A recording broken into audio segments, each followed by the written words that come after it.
Imagine you've just discovered the secret to creating life. Your creation crawls out of the test tube, it stares up at you, and it's just bad. I don't mean bad in an end-of-the-world, death of all humanity kind of way, not like evil, just bad.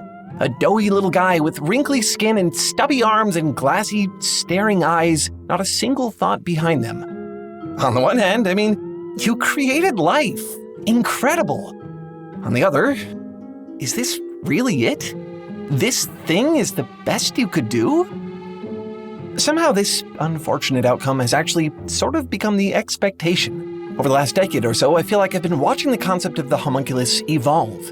It's gone from a symbol of alchemical prowess into this absolute disappointment of a life form, if you can even call it that.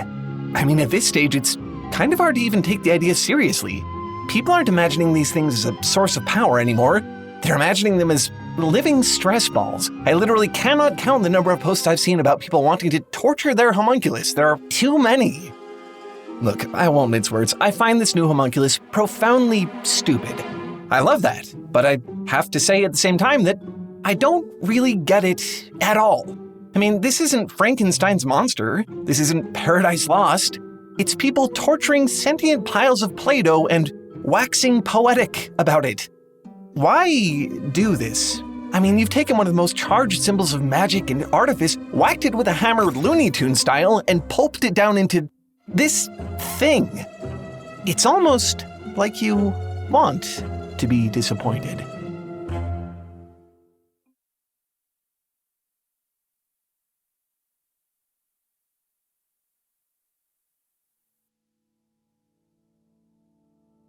Really quick, before the video starts, I just want to tell you about Foundry behind the machines. There is a lot that goes into making this show, and a lot you will probably never see. But our humans, bit by bit, have started to share that process. Sometimes they'll stream their research, long before a video ever makes it into the pipeline.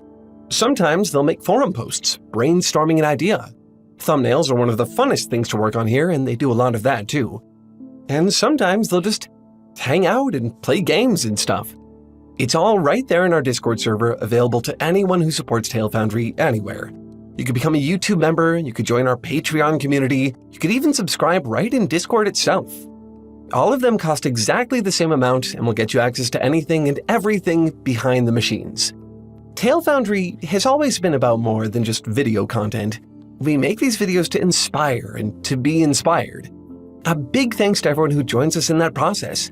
We couldn't make this show without you. Okay, thanks so much for listening. Now, on to the video.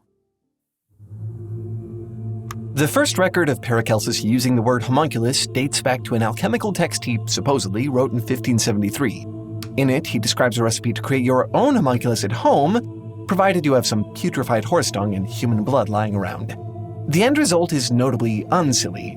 The homunculus that Paracelsus describes is a small, fully formed, fully sentient, human-like being.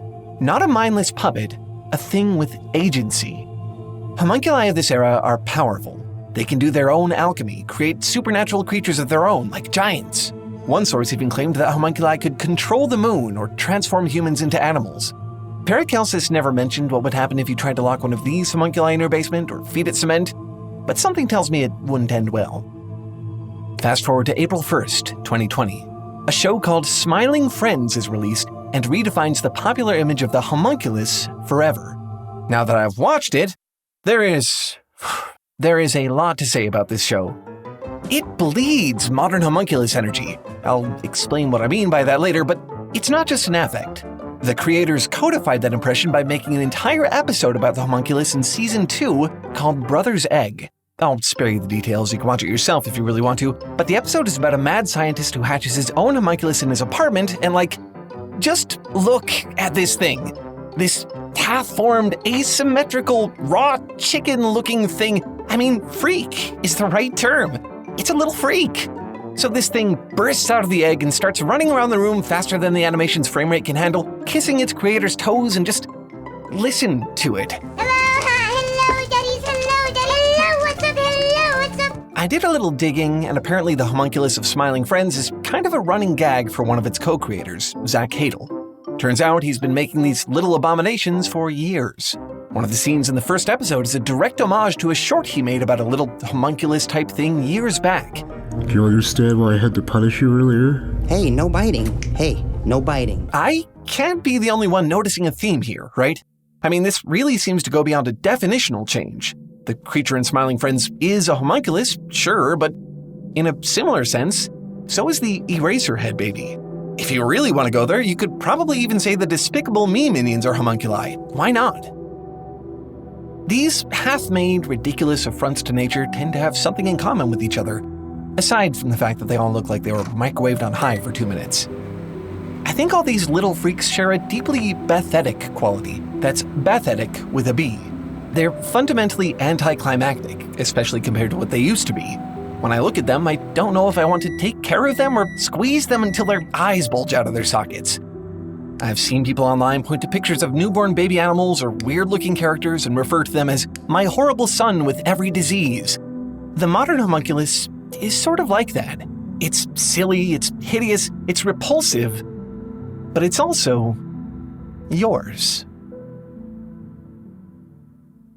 So this Russian guy comes inside of a little tube, puts it inside of a syringe, and injects it inside of a chicken egg, puts the chicken egg inside of a sock, and puts that sock inside of the closet for 30 days and 30 nights. He cracks the egg in the video. There's a little worm thing, but he takes a tweezers and he lifts it up.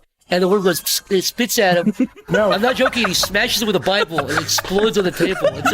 It's a real video. What you just heard was Zach Hadel describing from memory one of the most famous pieces of homunculus media of all time. I wasn't actually able to confirm a lot of what he describes here, but he's right. The video does exist. It was uploaded by Russian YouTuber Korina in the mid-2010s, and there is indeed a homunculus, a chicken egg, and a murder with a book. It's something. The thing that really sticks in my head, though, and I think in Zach's and everyone's, is that last moment of the video. The murder.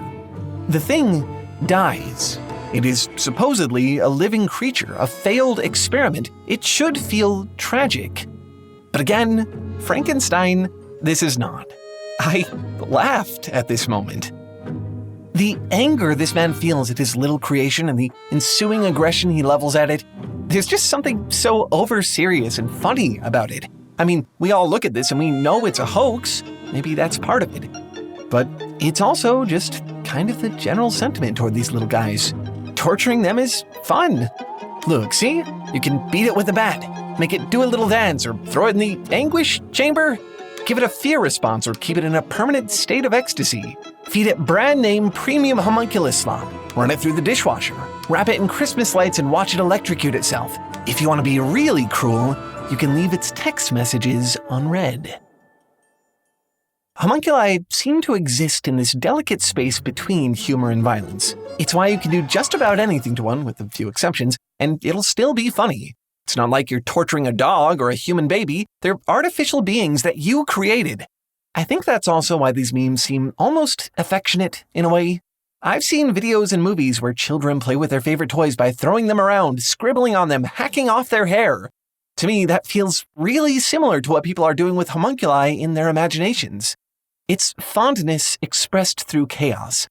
Violent, but not malicious. The Breakup Buddy is a fleshy abomination created by effects artist Will McDaniel on YouTube.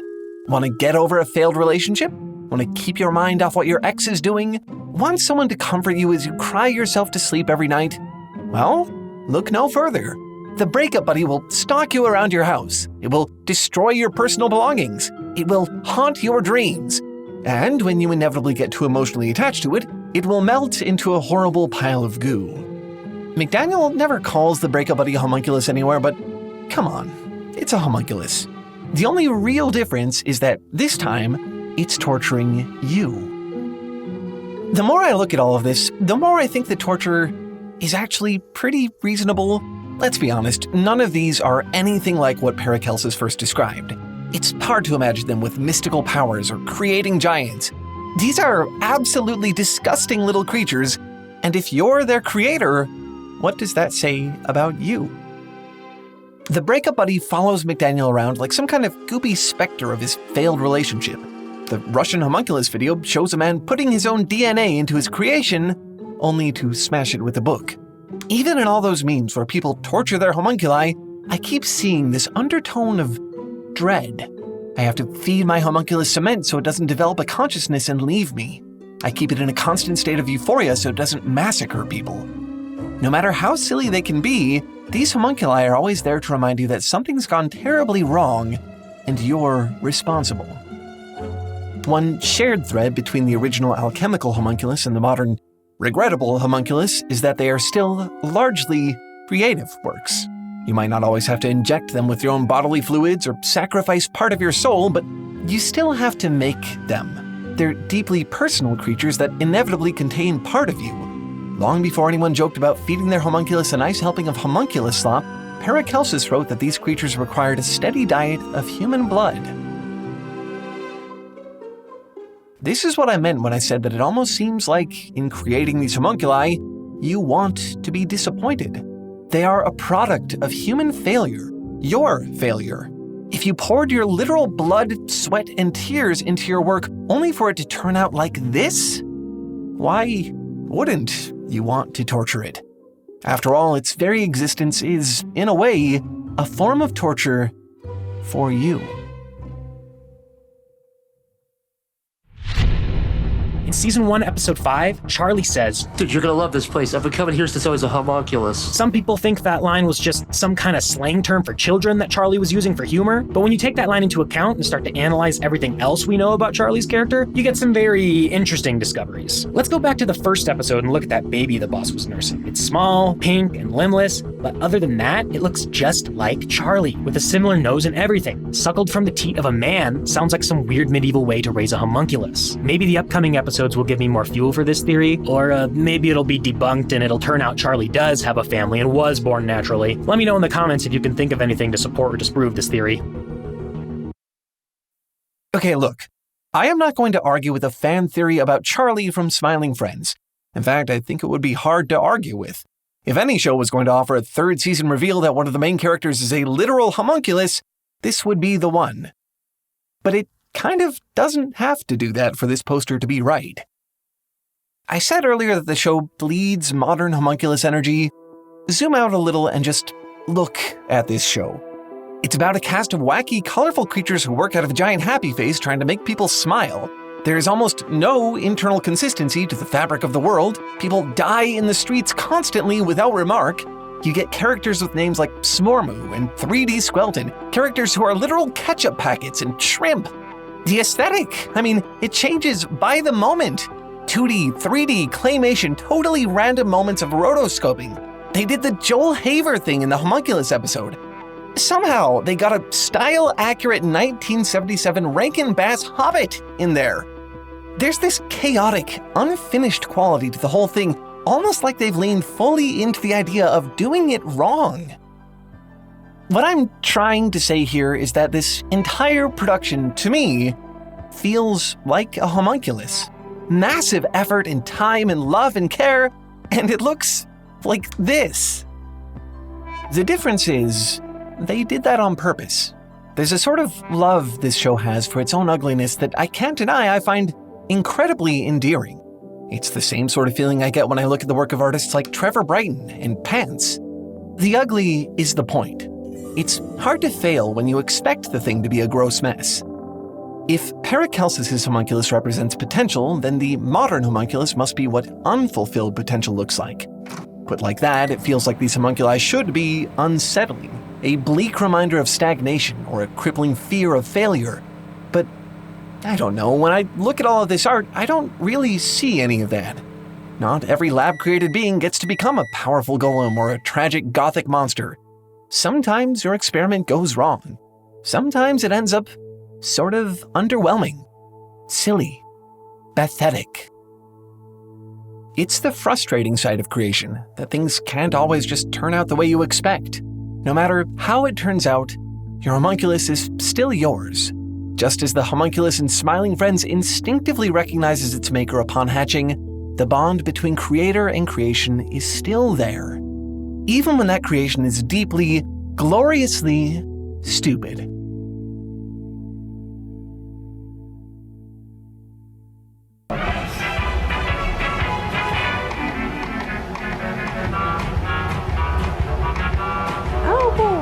I want a homunculus for Christmas. Only a homunculus will do. Don't want a tulpa and a lanky Frankenstein. I want a homunculus to pummel and malign. I want a homunculus for Christmas. I've never even seen them at the zoo. Santa Claus won't mind, I doubt that you would too. I'll treat it like my own, our friendship will be true. I'm not going to try to explain what you just saw. We're this far into the video, you don't get to be surprised at this point. It's a short called I Want a Homunculus for Christmas by Hydraulic Beanbag on YouTube. You can go look at it yourself if you want more. Godspeed. What I will tell you is that I relate. After all of this, I kind of want a homunculus too. And no, the tailoids don't count. They're vacant enough, but they're too smooth and round and nice. I wouldn't ever torture them. No, I want something ugly, something I can be frustrated with. I want something that has some part of me inside of it, my efforts and dreams, that also fails my expectations completely. Odd thing to want, but then look at everything I just showed you. In a world of algorithms, mass production, generative AI, the homunculus, with all its flaws and imperfections, feels precious. When I gaze upon its fleshy, amorphous form, I feel comforted. Those bulging, watery eyes remind me that it's normal for my creative efforts to go awry. The homunculus doesn't discourage failure, it celebrates it. Maybe torturing your homunculus isn't some unhinged version of taking a pair of craft scissors to your third favorite Barbie. Maybe it's a playful way to separate yourself from your failures while still acknowledging that you were the one who made them. Torturing your homunculus doesn't mean that you hate it. That's just kind of what it's for. So maybe over its long evolution from alchemical marvel into something deeply stupid, the homunculus has lost some of its power, but it's gained something else, a power it could only ever acquire through this descent. The ability to make you look at your own failures and smile.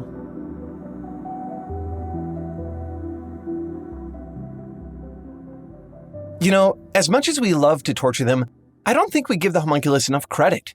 I mean, these little freaks have actually contributed a lot more than you'd probably guess to science. For instance, have you heard of the sensory and motor homunculi? Look at these. These are real scientific models made by real neuroscientists to map out how parts of the brain correspond to different sensory functions and parts of the body. Long before that, alchemists like Paracelsus were setting the foundations for what would become modern chemistry. To me, as much as the homunculus feels like an artistic symbol, it also feels like a scientific one too. Beyond its role in the history of science, it seems to embody the whole idea of trial and error, the excitement of new discovery, and the disappointment when it doesn't turn out the way you expected. I know that trial and error are a normal part of the scientific process or any other logical skill, but let's be honest.